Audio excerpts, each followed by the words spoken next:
NRO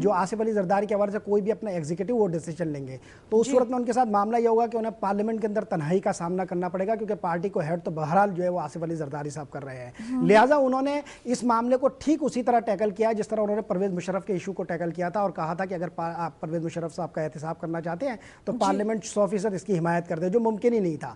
تو اس واقعے کے بعد جو ہے وہ یہ محسوس ہو رہا ہے کہ وہ اس پورے معاملے سے ایوائڈ کرنا چاہتے ہیں, گریز کرنا چاہتے ہیں. لیکن اس کا ایک دوسرا ڈائمنشن بھی ہے.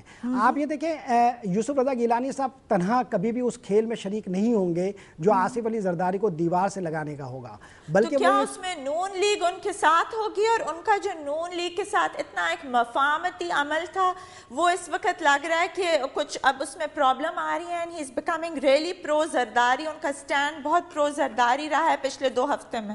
نہیں, اس پورے معاملے میں بنیادی طور پر 4 اسٹیک ہولڈرز ہیں.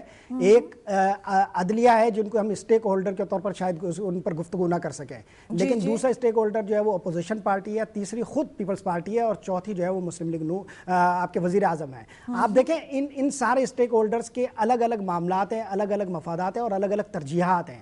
وہ سب اپنے مفادات اپنی ترجیحات کے مطابق تعین کریں گے. مثلا مسلم لیگ نون میثاق جمہوریت پر عمل درآمد کے حوالے سے اپنا یہ چہرہ برقرار رکھنا چاہتی ہے کہ وہ اس کے ساتھ کمیٹڈ ہے, اس لیے وہ آصف علی زرداری کو تنہا کرنے کے کسی عمل کا کوئی تاثر نہیں دینا چاہتے. وزیر اعظم یوسف رضا گیلانی یہ نہیں چاہتے کہ انہیں پارٹی میں تنہائی کا سامنا کرنا پڑے.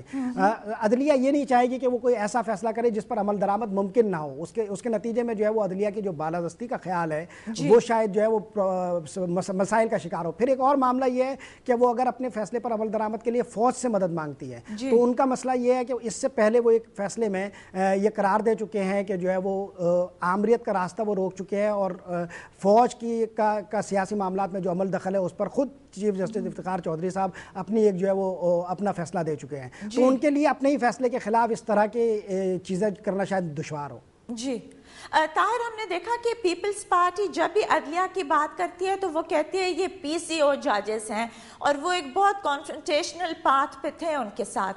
لیکن اب پچھلے 1 ہفتے میں کسی قسم کی مفاہمت کی فضا بنی ہے, and they seem to have come to a point جب یہ ان کی بات ایکسیپٹ کرنے کو تیار ہیں. تو اس پہ آپ کیا سمجھتے ہیں؟ دیکھیں عائلہ, بنیادی معاملہ یہ ہے, یہ تو خیر پیپلز پارٹی جب بھی کہتی ہے کہ این آر او کے حوالے سے جب وہ اس طرح کی بات کرتے ہیں تو بنیادی طور پر ان کا مسئلہ یہ ہوتا ہے کہ وہ ان ججز کے ان فیصلوں سے آبسیشن کے شکار ہوتے ہیں جو آئندہ دنوں میں ان کو درپیش ہو سکتے ہیں. تو وہ ابھی سے ان کے انٹیگریٹی پر ایک کوشچن پیدا کرتے ہیں. آپ دیکھیں یہ جو این آر او کے حوالے سے یہ جو فیصلہ ہے اس کے کسی بھی معاملے پر پیپلز پارٹی نے عمل درآمد نہیں کیا ہے. صرف انڈیمنٹی کا مسئلہ نہیں ہے, پروسیکیوٹر جنرل کو نہیں ہٹایا گیا, چیئرمین نیب کو نہیں ہٹایا گیا, احتساب عدالتیں بڑھانے کی بات کی گئی تھی اس کو نہیں ہٹایا گیا. ان میں سے کوئی معاملہ آرٹیکل 248 کے زمرے میں نہیں آتا تھا اور کوئی مسئلہ نہیں تھا. اس لیے نہ انہوں نے اس پر عمل درآمد کیا نہ وہ کرنا چاہتے ہیں. ان کا خیال یہ ہے کہ اگر اس فیصلے کے کسی بھی پہلو پر عمل درآمد کیا گیا تو اس کی الٹیمیٹ زرد بہرحال آصف علی زرداری پر پڑے گی. تو وہ شاید یہ نہیں کرنا چاہتے, اور اسی وجہ سے پاکستان کا پورا پولیٹیکل سیناریو جو ہے وہ سوالات کے نرغے میں ہے, سوالات کی زد میں ہے. جی طاہر, آپ مجھے ان دی اینڈ بتائیں کہ زرداری صاحب کا اس وقت لیگل سٹیٹس دیکھتے ہوئے آپ کو ان کا پولیٹیکل فیوچر کس طرف جاتے نظر آ رہا ہے؟ جی, میں آخری تجزیے میں دیکھتا ہوں کہ آصف علی زرداری صاحب شاید اپنا آئینی تحفظ برقرار نہ رکھ سکیں.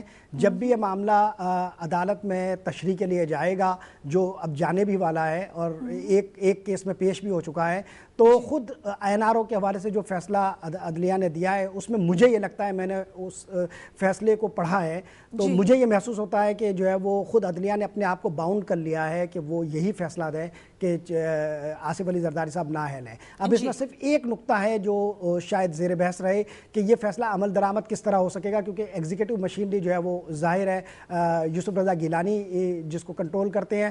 اب اس میں توہین عدالت کے بھی 1-2 پہلو نکلتے ہیں, لیکن میرا یہ خیال ہے کہ آصف علی زرداری صاحب آخری تجزیے میں شاید اپنا آئینی تحفظ برقرار نہ رکھ سکیں.